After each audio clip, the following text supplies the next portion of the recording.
This is a really good exercise for opening the joints, stretching the connective tissues through there. If you watched my last video, you saw some of the instructions on how to do that. However, I want to go into more detail because there's a few important elements that make this exercise work better.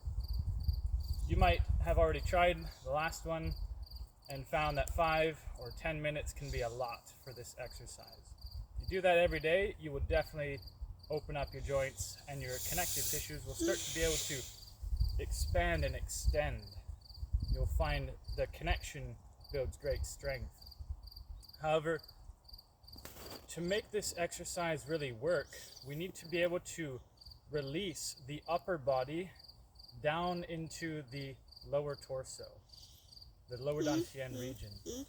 So while you're standing, either with your feet at a comfortable position or even wider, it doesn't matter.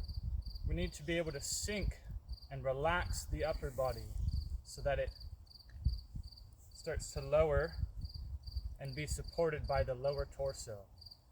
When you can do this, then you'll find that the connection builds from the lower dantian out through the arms. You probably felt the stretch in the arms and into the shoulder, but to get it into the whole body, you have to sink and release the upper body down to the lower body.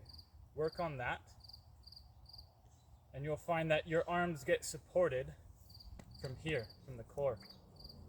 When you've connected the core into the arms, then you can work on releasing through the quad and down through the legs into the feet, and eventually your feet and your whole body will be supported from the connective tissue.